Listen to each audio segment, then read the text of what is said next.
Well, greetings from AWS reInvent 2024 in Las Vegas.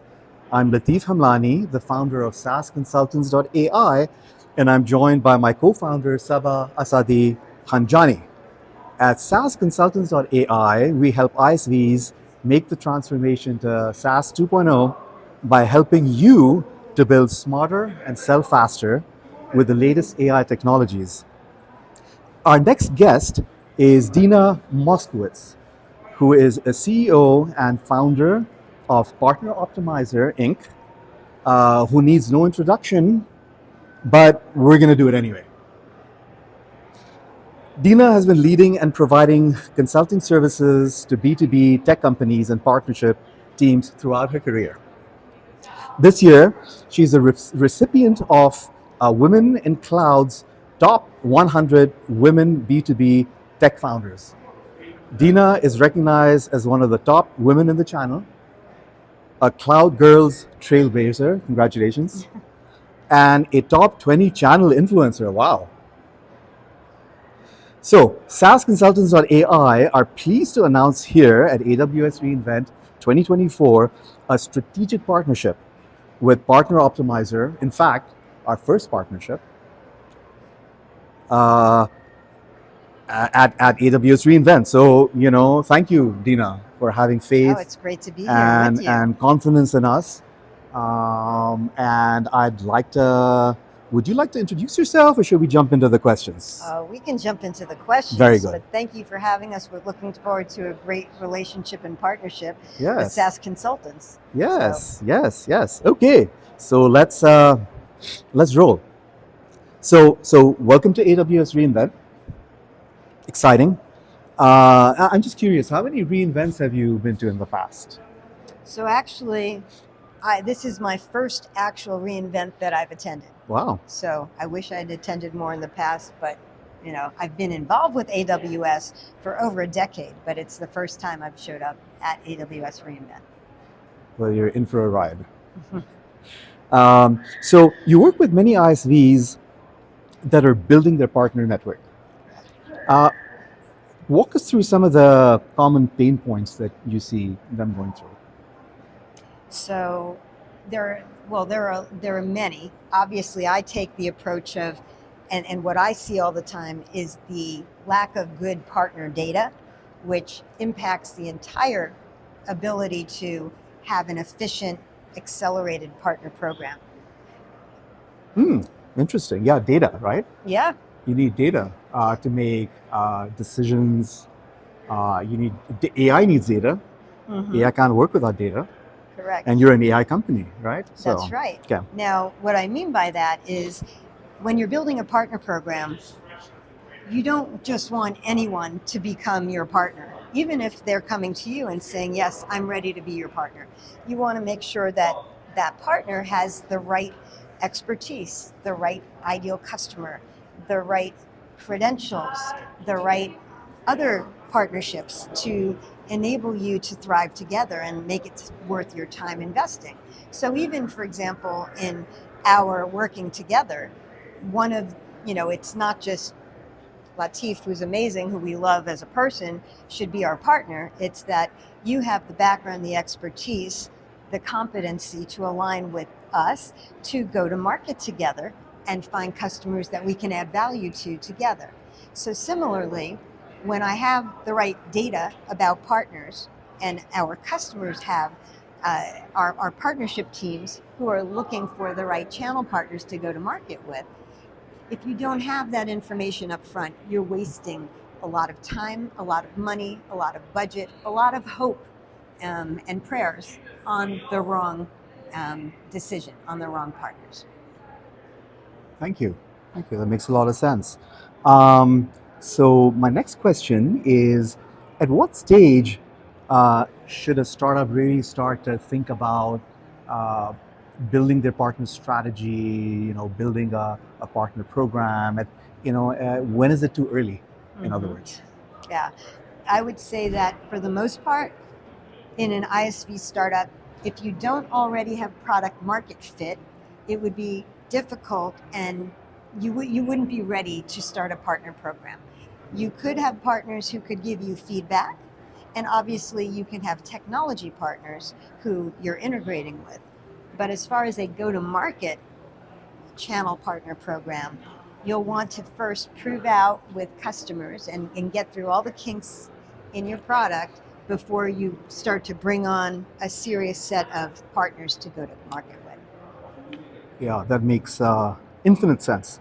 Um, those are, we started with the customer and their pain points and their goals and their ambitions. I'd love now to talk a little bit about the solution that Partner Optimizer brings to the table. Mm-hmm. Sure, I could talk about that all day long. So, Partner Optimizer does three things really well. Firstly, it helps you to discover new partners and figure out which ones are those ideal partners that you should be investing in and recruiting. It also helps you, if you have an existing partner base, it helps you do hygiene and enrich the data about those partners so that you can make sure that you understand which ones really are worth investing, which ones that might be inactive are worth doing business with, and which ones may have dropped off the earth because sometimes partners disappear. So being able to monitor partner status is really important. And then the other part is partner optimization, or partner ecosystem optimization. So with our platform, because of the ability to look at partners in aggregate and to be able to look at them in depth individually, there are so many insights that you can determine and have actionable decisions that stem from those. Things like competitive mindshare. Are your partners already working with your competitors? You can look at your competitors' set of partners overall and say, what percentage of the market have they already penetrated, and what is available for our company to compete, or which areas might be wide open. So there's a lot of different aspects to how you can leverage the Partner Optimizer platform, as well as the partner data that we've mined in a custom way. All roads lead to the data. Yes. Well, you know that. Yeah, and if they don't have the data, then Partner Optimizer can help them put in the systems to collect that data over time, or... Right. So what we do really well is we've developed a custom data mining tool that doesn't just profile people, it profiles companies. And in other types of data mining that you might find in marketing or sales, you'll find firmographic data about about companies in general, which is great for direct sales. But when you're searching for partners, it's really important to know, do those partners have the right characteristics? Are they aligned with my business? What do they call themselves? Who are their target customers? Are they in specific verticals? Do they have specific partner company? Do they have specific size, or are they playing in certain horizontal areas, or in solutions and services that may not normally be thought about? So you can uncover opportunities through that. Wonderful. So if I'm a SaaS startup, let's say I'm anywhere between seed to maybe Series A. Okay. And if I'm the CEO of the company, what are kind of the top 2 or 3 things that I have to start thinking about to build a strategic partner ecosystem? Well, one, to have an asset like your company, to be able to work with them and help them figure out what is the total addressable partner landscape for the types of business and the types of products they want to go to market with. Understand your ideal partner profile. In other words, who are those ideal partners that you do want to actually recruit and acquire and train and onboard and take to market? So Wonderful. I'd say those are the 2 core ones. And those are things that can be continually assessed throughout your product lifecycle over time as your product is growing and your partners are changing and the industries are changing. It's very important to go back to and analyze again who your ideal partners are and what is that target market and how you stand, what market opportunities are available for you. Ideal partners. The IPP. The IPP, you know me, that's my tagline. IPP, you know me. Okay. The next question that I want to ask you, and then I just have one last question before we sign off, is what steps can partners take to so we've been talking about the ISVs, right? We've been Correct. looking at the world through the lens of an ISV. If I look at the world through the lens of a channel partner, Mhm.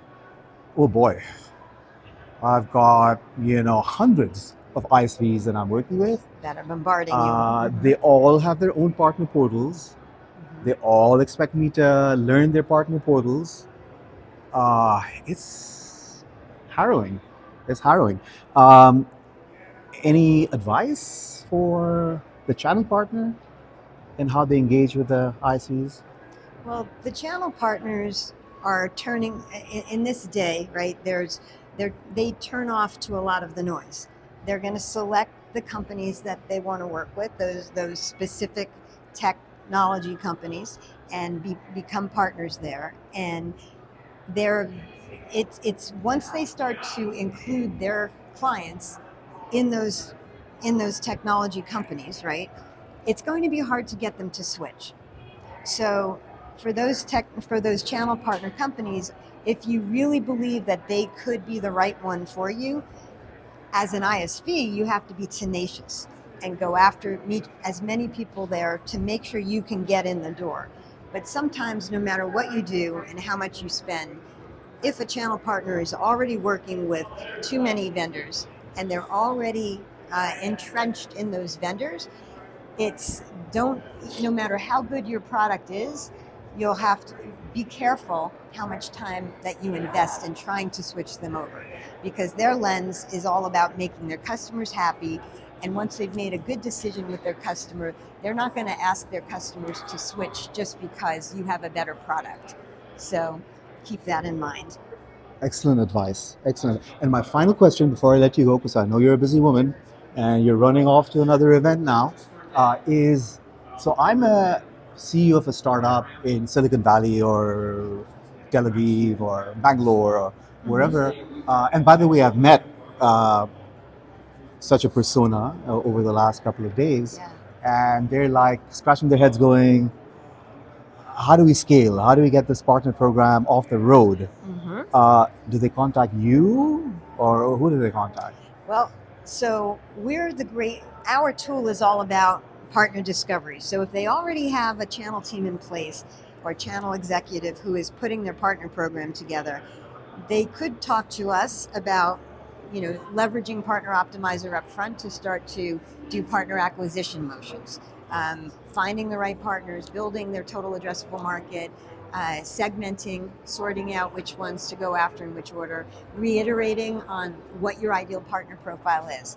But if they don't yet have a partner program, or if they're still very lean and are anxious to get to market, I firmly believe that our partners like you, the agencies who are focused on building your partner program with best practices and including all of those motions from find and discovery to having the right best practices, onboarding and training, having the right incentive programs, and then following up and executing on all of that it's an important skill, and it's worth investing in, but it needs to be with companies and with experts like yourself who are able to see the big picture, understand every aspect of it, and help guide them towards the most efficient program.